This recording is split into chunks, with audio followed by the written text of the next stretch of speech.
Temuera Morrison is one of the greatest actors of our age. A prodigy, Temuera has worked in film all his life, making his debut at 12. He is blessed to be Maori, a deep and intrinsic part of his identity. You may recognize him most as Jango Fett. He is the voice of Moana's father, and he is also Jake the Muss in Once Were Warriors. His portrayal over time as these separate characters actually tie together a story so important that it has affected everyone on Earth. Through Temuera's showcase of films, we watch the past, present, and future of colonialism. I was thinking about how the dad in Moana and the dad in We Were Warriors are the same person, and how he represents the Maori man in both ways, good and evil, the ancestor and descendant, the father who began the legends and the father that ends them, abused by the very people meant to be a found family. If Moana is historically based on real events, and Once Were Warriors is a modern story of real modern issues, what's the paper trail? Moana and Once Were Warriors feel like two ends of the same ancestral rope. Both pieces of media are pulling from real Maori histories, real colonial ruptures, and real generational wounds, but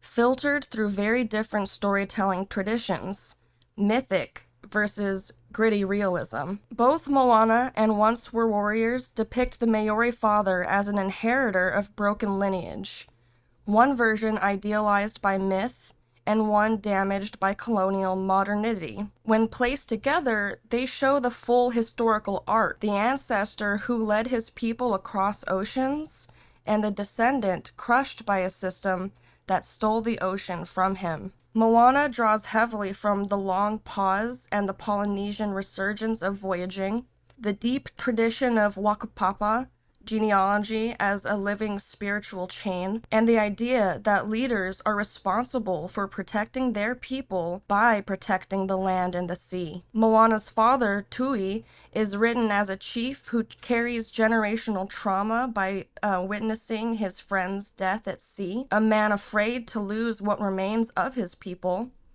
and someone who believes that control is equivalent to protection. That fear-based leadership style didn't come from nowhere. It mirrors real post-contact Maori leadership where chiefs had to navigate missionaries, land loss, the outlawing of traditional practices, pressure to assimilate, community safety amid trauma. So even in a Disney film, the loving but restrictive father is already a product of colonial rupture. In the world of Once Were Warriors, Jake the Muss, who is played by Temuera Morrison, is Maori, disconnected from his land, disconnected from his tribal structure, disconnected from his ancestral pride.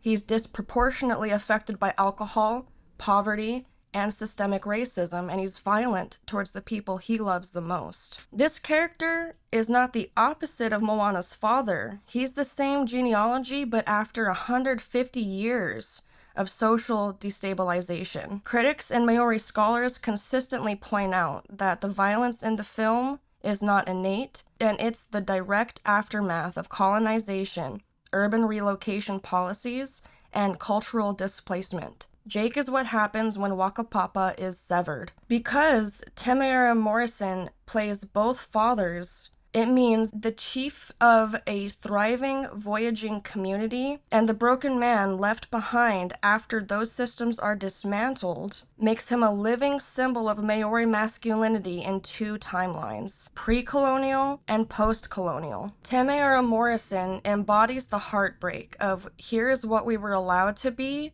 and here is what we were turned into. We cannot celebrate the ancestor and ignore the descent. A quick overview of pre-colonial Maori history.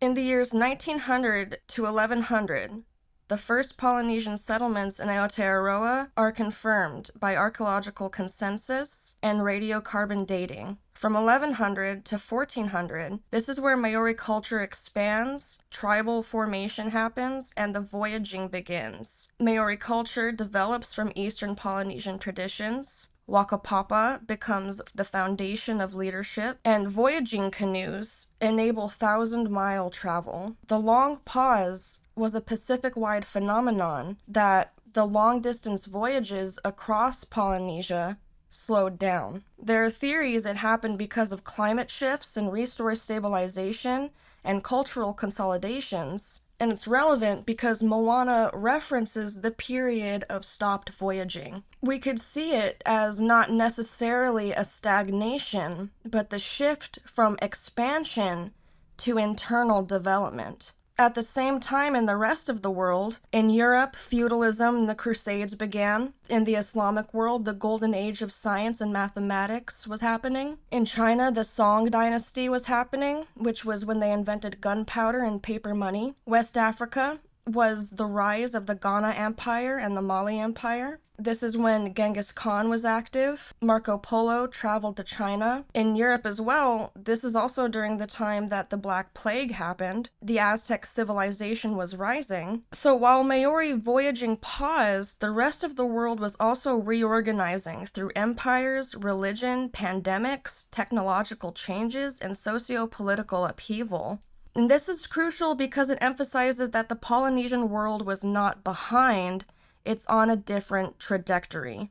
The first contact and the beginning of the disruption happened in 1769 through the 1800s. James Cook arrives in Aotearoa. It marks sustained European contact and begins the long period of the introduction of European diseases, firearms trade, and intertribal musket wars.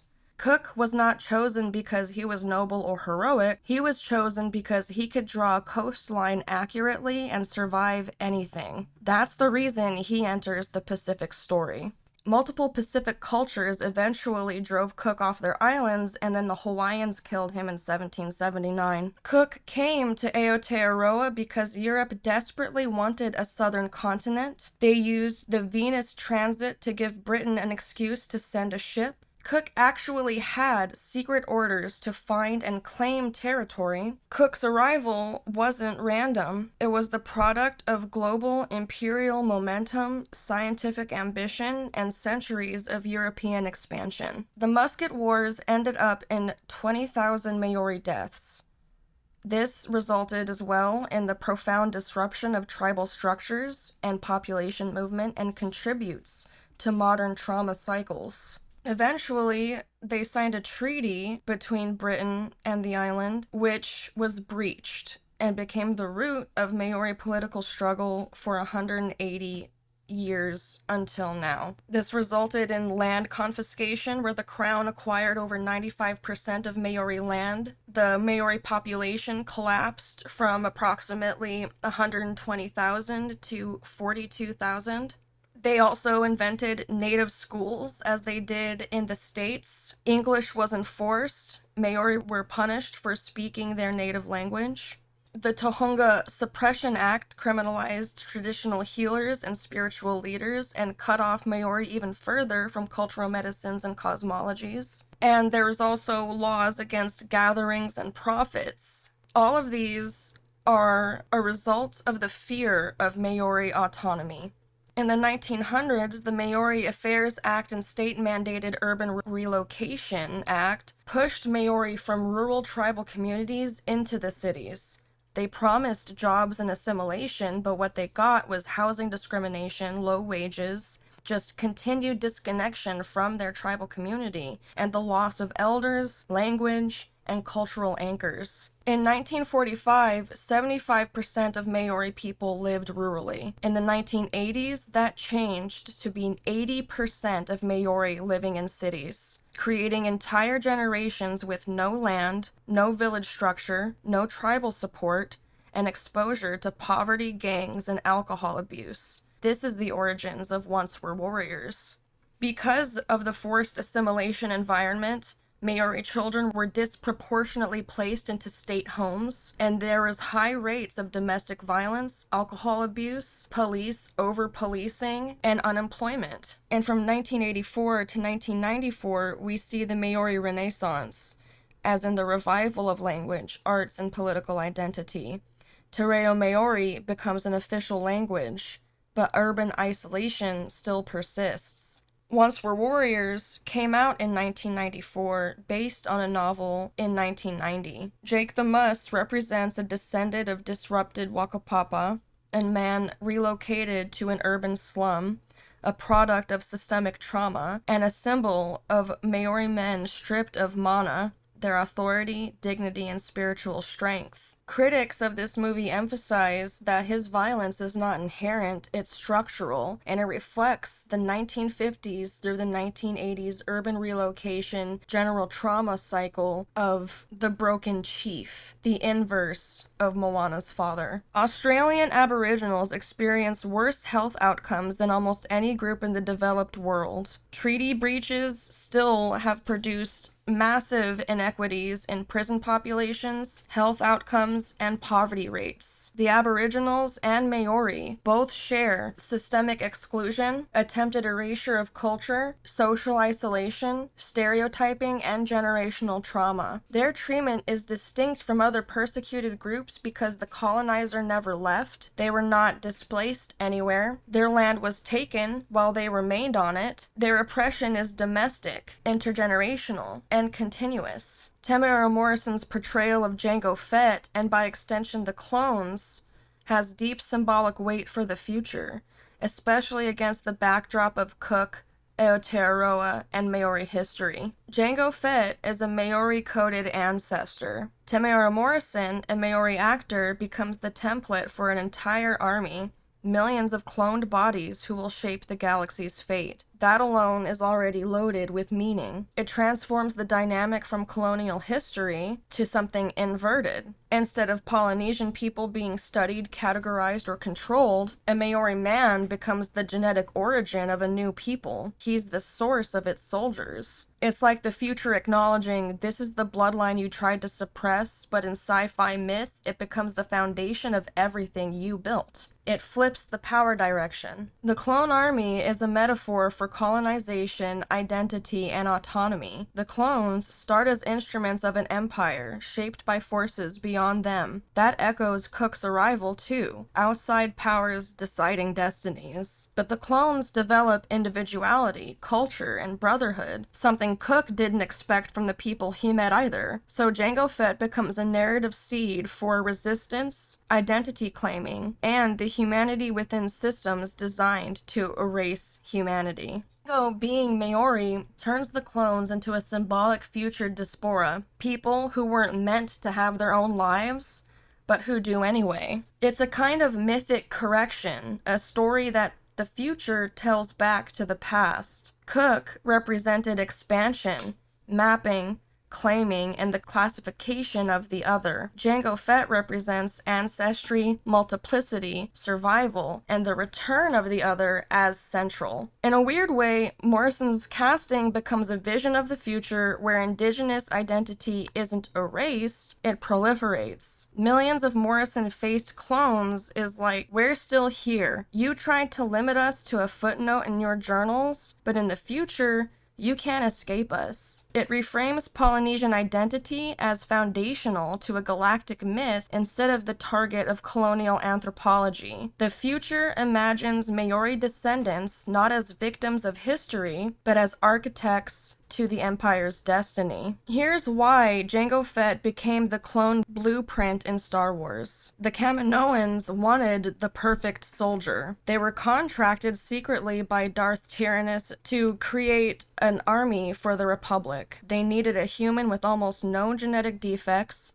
peak physical conditioning, combat experience, compliance, and no political affiliations. Basically, a pure, hyper-capable warrior body. Dooku personally chose Jango, and that's something that people will kind of forget. It wasn't random. He handpicked him after witnessing his reputation as the most lethal bounty hunter in the galaxy. In canon, there's even a story that Jango single-handedly killed several Jedi during the Battle of Galadran, which is a major reason Dooku became interested in him. So the clone army is actually built on someone who already defeated Jedi. Jango accepted the job for two reasons: a massive payment, more than he could ever spend, and a single unaltered clone, Boba Fett, his son, the only clone who would grow normally and keep his full autonomy. And that matters because it means the entire clone line is basically descendants of a man who wanted one real heir to carry on his bloodline untouched. When you re-watch episode 3 and see thousands of Morrison-faced clones, the emotional weight comes from this. The Republic and Empire wanted the strength of a Maori-coded man, but stripped out his culture, language, family, and agency. They kept the body and discarded the Waka Papa, and that mirrors colonial logic and then reverses it in a symbolic way because the future can't exist without that body. The Empire literally runs on Morrison's blood. Django became the clone template because an Empire wanted the perfect body and got a Maori one. Temuera Morrison's roles create one long historical timeline across genres as a cause and effect arc of colonialism told through film, all embodied by one Maori actor. Temuera Morrison is a living thread. Moana as the before in pre-colonial abundance, ancestral knowledge, navigation, autonomy, but also reflecting post-colonial fear. Once we're warriors, we see as the now. Colonial violence is internalized, and we see cycles of harm inside of the home. In Star Wars, we see the future. The colonizer's empire becomes dependent on the bodies of the colonized, but strips them of identity and turns them into labor and weaponry. Each major sequence becomes an allegory for what happens to indigenous people before, during, and after colonization. When we see the thousands of clone pilots, all with Morrison's face, fighting and dying anonymously, we see indigenous bodies deployed as frontline soldiers. In colonial history, Maori and Aboriginal men were recruited disproportionately in World War I and World War II. Their bravery was desired. Their sovereignty was not. Every time you see a clone guarding the Jedi Temple or standing behind senators, you're witnessing the colonized body propping up the colonizer's institutions. It creates a visual metaphor. The Empire is literally held up by rows of Morrison's faces, but the faces are silent. This is the exact inversion of Moana, where the ancestor's voice guides. In Star Wars, when Order 66 is issued, all the clones execute the Jedi they've served. Colonized people forced to turn on their own traditions, leaders, and allies because the Empire controls their conditions of life. Obedience was literally programmed. Colonial pressure fractures communities. The harm begins to circle inward and identity becomes weaponized. And that's the bridge to once we're warriors. Jake the Muss is what happens after generations of systemic violence. The Empire doesn't need to kill you if it can make you destroy each other. When the Empire is born, we see rows of brand new stormtroopers, still clones, but now they are in the final stage of colonization. Assimilation, cultural death, the body remains, and the soul is stripped away. It's the nightmarish future of indigenous erasure, a world where the last visible part of people is just their labor. Temuera Morrison is the same man across mythic time telling the same story. Colonization takes the navigator, breaks the father, and mass produces the warrior. No other actor embodies such a complete timeline of indigenous experience. And Star Wars unintentionally becomes the science fiction version of the same cycle. When we think about the further context that stormtroopers were inspired by Nazis, we see indigenous bodies absorbed into fascist machinery. The visual inspiration comes from Nazis, but the narrative symbolism echoes colonialism as well. People forced into uniforms, stripped of culture, and made into an instrument of an empire. Nazism and colonialism share the same core logic. This is the uncomfortable truth that most people avoid. Nazism was not an anomaly. It was European colonial logic turned inward onto Europe. The master race idea, the machinery of extermination, the obsession with purity were first used in colonial settings, such as Africa, the Pacific, and the Americas.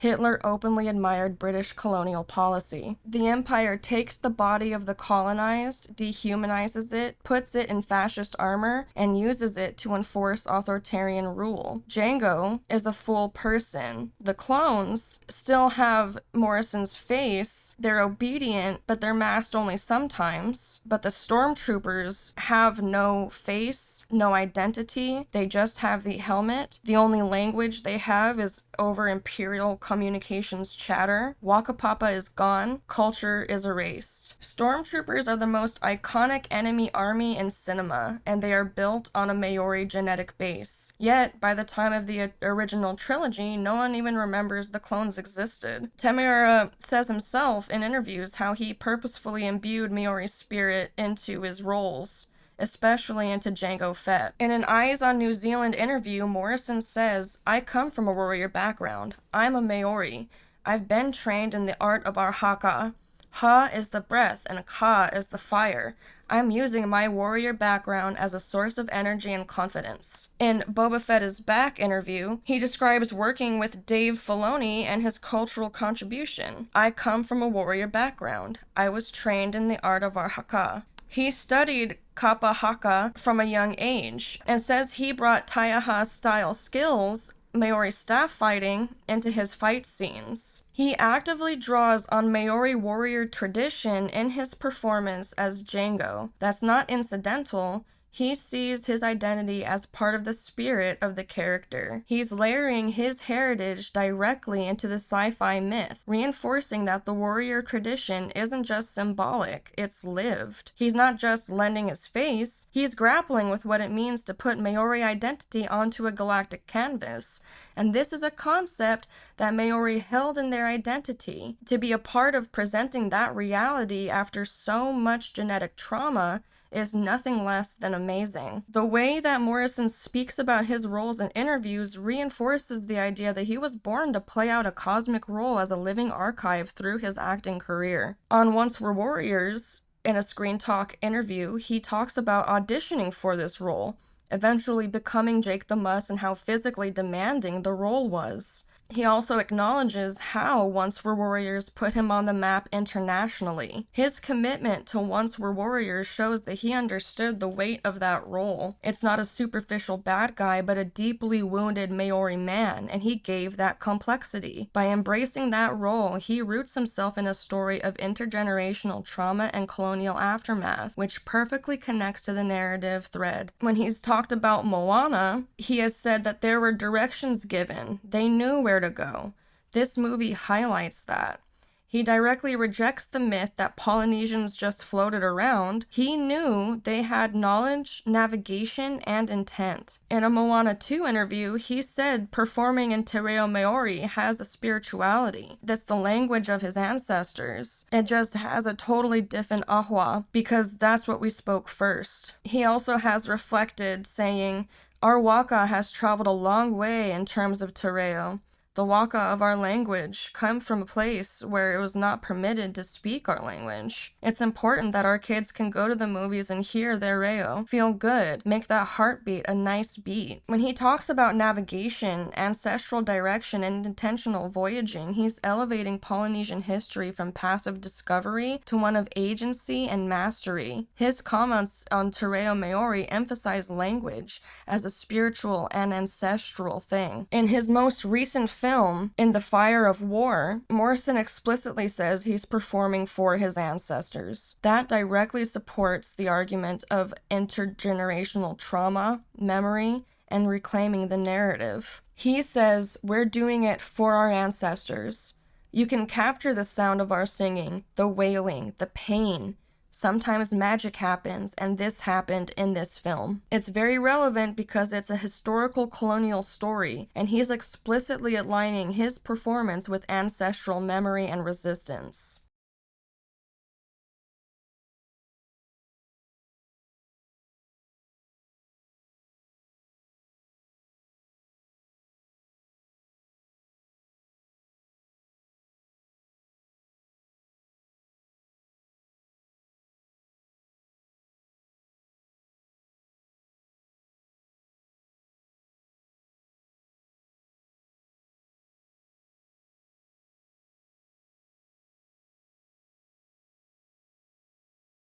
Him coming back to this movie after his film legacy so far is a man returning to the exact crossroads where his people's story changed forever and telling it in their own voice. This is the moment the wound was inflicted. He becomes the historian, the witness, the man who bridges the gap between mythic past and sci-fi future. He returns to the battlefield and speaks for those who didn't live long enough to tell the story. He is the keeper of the memory. His career forms a complete map of colonialism, the world before it, the world broken by it, and the world built on the bodies of the colonized.